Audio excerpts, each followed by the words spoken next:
De quelle lignée es-tu? Es-tu d'Abel ou es-tu de Caïn? Es-tu de Ève ou es-tu d'Adam? De quelle alliance es-tu?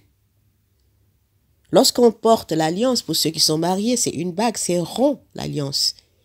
Et l'alliance, on la met autour du doigt. Le doigt, c'est toi.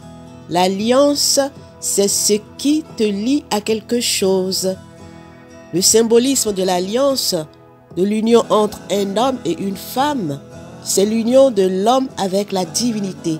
C'est l'union de l'homme avec toute la création. Avec qui tu es en alliance? Ce sont des choses que nous allons essayer de voir ensemble. Parce que Dieu parle, il a parlé, il parle et il parlera jusqu'à la fin des temps. Lorsque l'humanité se détourne de Dieu, lorsque l'humanité va en vrille, lorsque l'humanité va dans la déchéance, Dieu envoie toujours sa parole pour ramener l'homme à l'ordre. Et ça a toujours été comme ça de tout le temps. Pour ceux qui lisent la Bible, qui sont chrétiens, lorsque nous prenons l'Ancien Testament, nous voyons que Dieu a parlé au peuple d'Israël, à l'humanité, par des prophètes, par des gens qu'il avait appelés, qu'il avait choisis, chaque fois pour ramener l'humanité à l'ordre. Lorsque nous entrons dans la Nouvelle Alliance, ce qu'on appelle la Nouvelle Alliance dans la Bible, Dieu a continué de parler.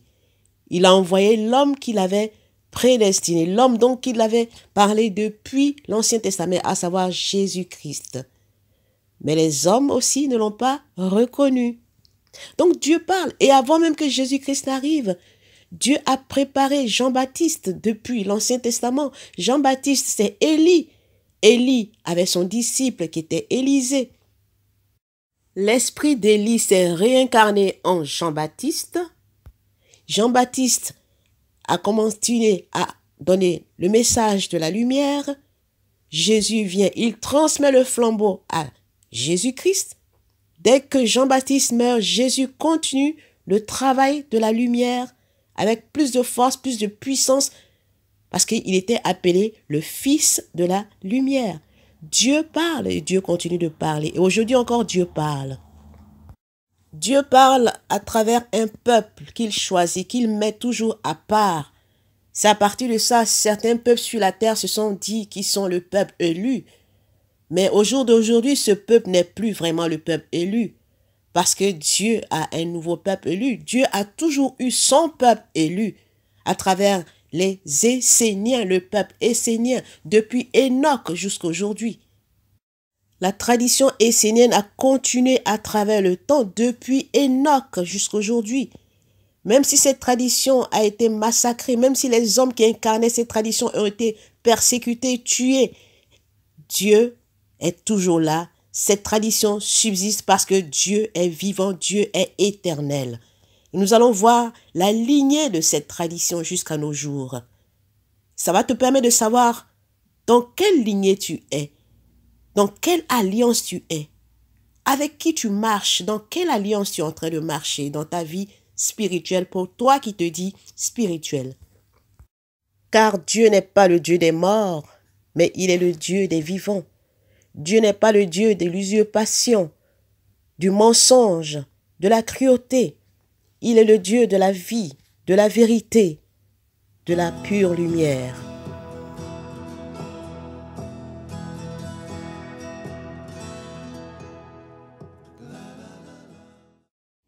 Lorsque nous lisons la Bible, nous voyons dans la Genèse la chute de l'homme et de la femme, la chute de Adam et Ève.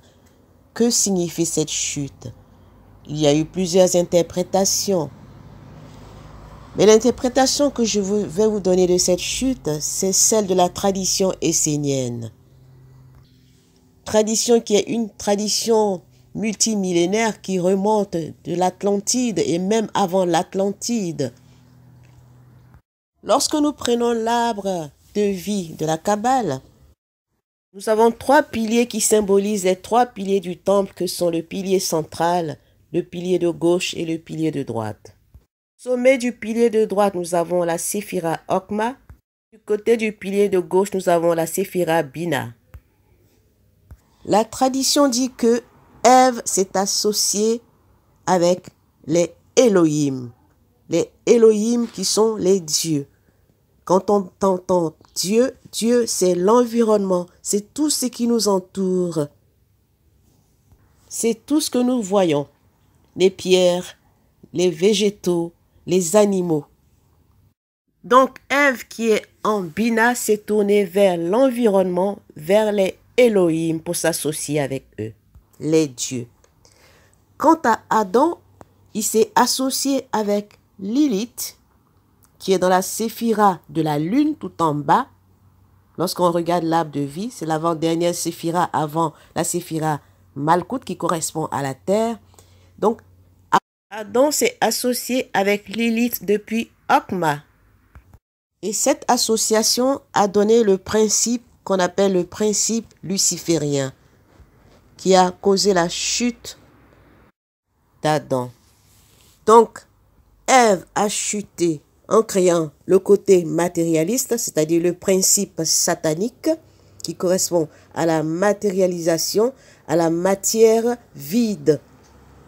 Et quant à Adam, lui, il a créé le principe luciférien, c'est-à-dire la fausse religion, la fausse spiritualité.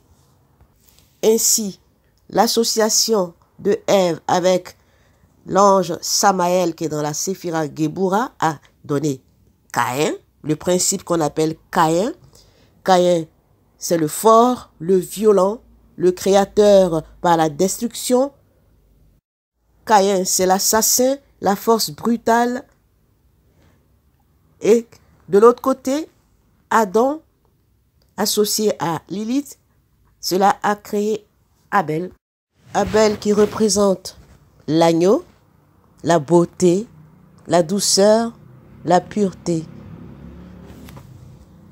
Mais une fausse douceur, une fausse pureté, une fausse beauté. Alors lorsque je pose la question de quelle lignée es-tu? Es-tu de la lignée de Caïn le meurtrier ou de Abel le menteur? Car les deux sont des usurpateurs.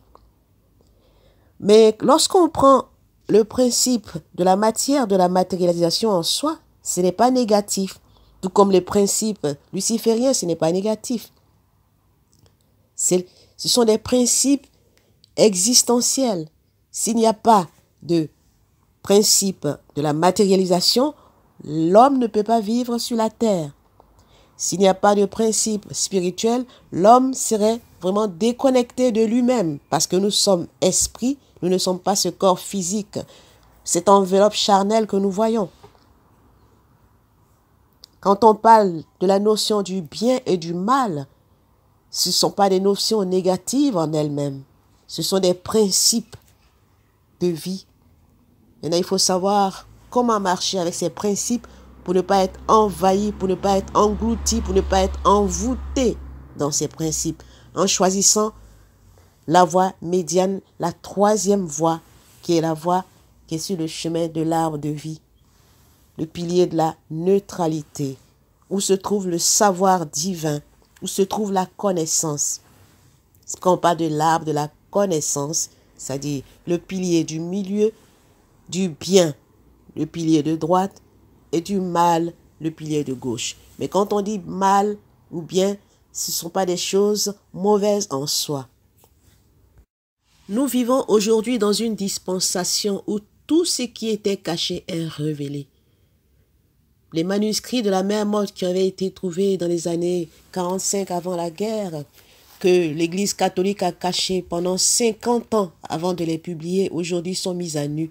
Et à travers ces manuscrits et bien d'autres évangiles dits apocryphes, plein de vérités sont révélées. Beaucoup de choses qui étaient cachées sont aujourd'hui mises à nu.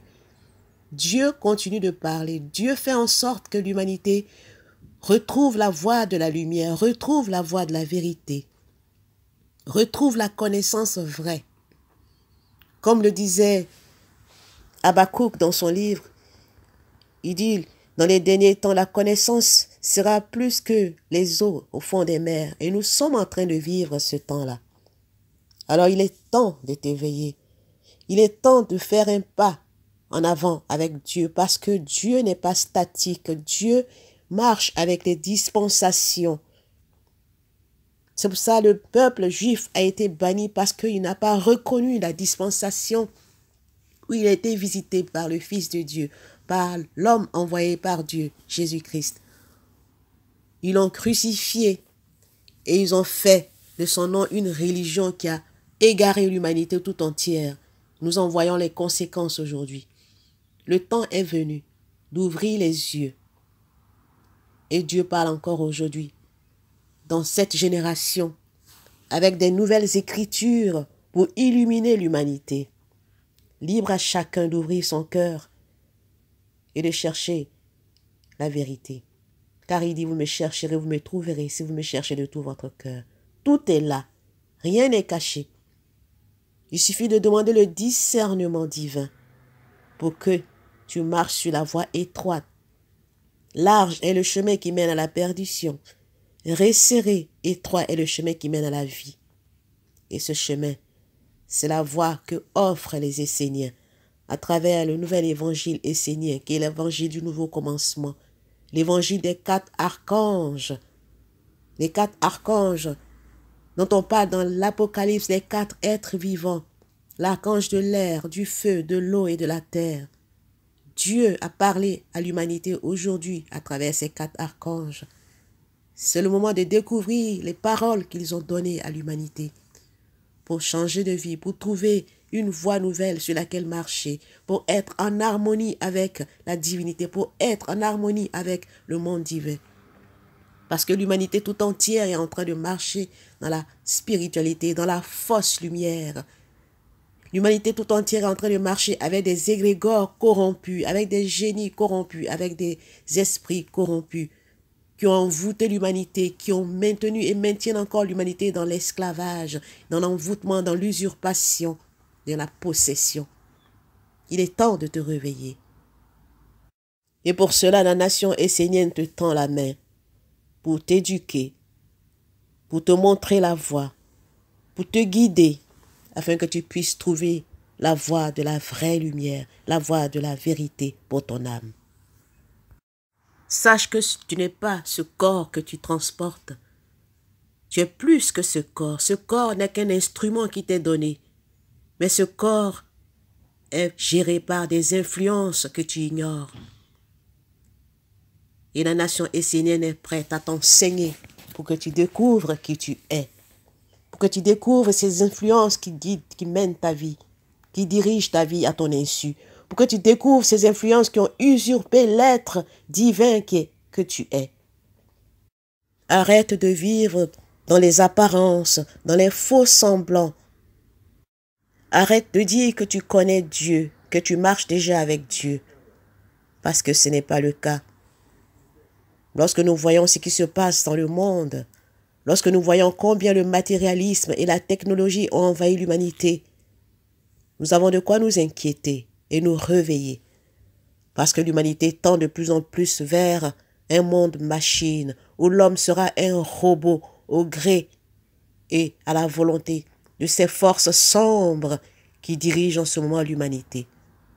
Alors réveille-toi, toi qui dors, relève-toi d'entre les morts, et Christ, la lumière de vérité t'éclairera à travers la nation essénienne.